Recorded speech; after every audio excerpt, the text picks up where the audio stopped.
Oke teman-teman, selamat malam. Jumpa lagi bersama saya di video kali ini. Kita akan membahas tentang metode yang kedua, yaitu metode biaya terkecil. Di sini juga sudah tersedia sebuah tabel yang sama dengan metode sebelumnya, yaitu metode NWC.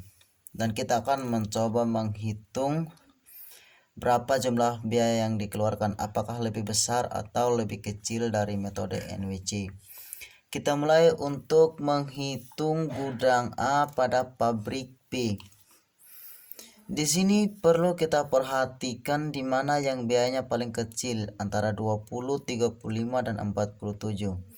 Jadi karena biayanya paling kecil di 20, kita kerjakan terlebih dahulu untuk gudang A. Di sini kebutuhan gudangnya ialah 60.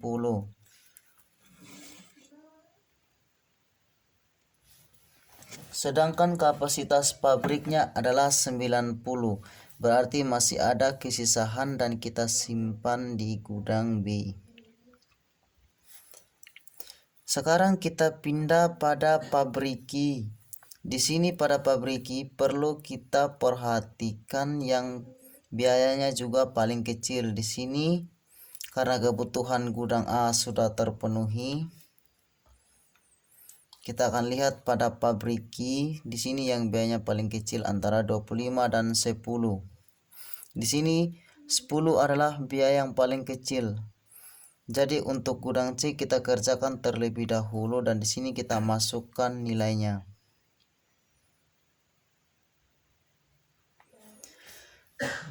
Untuk gudang C kebutuhan gudangnya sudah terpenuhi. Dan kesisahan dari kapasitas pabriki ini masih ada 20. Kita kembalikan lagi pada gudang B yang jumlah biayanya paling kecil kedua setelah gudang C. Karena kebutuhan gudang A dan gudang C telah selesai atau maksimum, sekarang kita pindah pada gudang B. Di sini kesisahan dari kapasitas pabrik B atau Q jumlahnya baru 50. Sekarang kita pindah pada pabrik R. Di sini pada pabrik R kapasitas pabriknya adalah 50.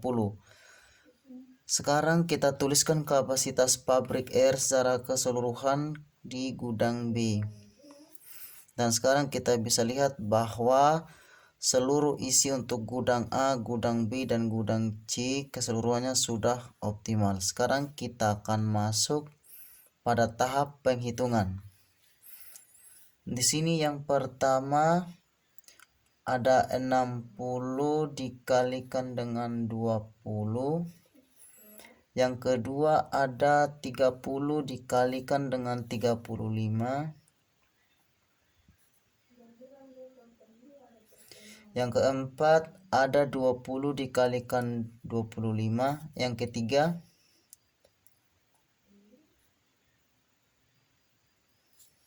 ada 40 dikalikan dengan 10.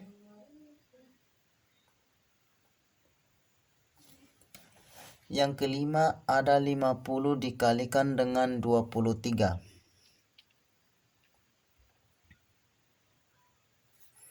Hasil dari perkalian ini nantinya kita akan jumlahkan untuk mengetahui berapa biaya yang dikeluarkan ketika kita menghitung menggunakan metode biaya terkecil.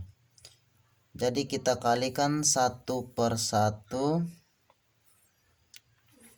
Di sini kita mulai yang pertama. 60 dikalikan 20 hasilnya ialah 1200. Yang kedua 30 dikalikan 35 hasilnya 1050. Yang ketiga 20 dikalikan 25 hasilnya 500. Yang keempat 40 dikalikan dengan 10 hasilnya 400. Kelima ada 50 dikalikan 23 hasilnya 1150. Jadi jumlah secara keseluruhannya adalah 4.300. Di sini ketika kita menggunakan metode biaya terkecil, hasilnya lebih cukup minimum daripada kita menggunakan metode NWC sebelumnya. Pada metode NWC sebelumnya kita memperoleh hasil 4.460.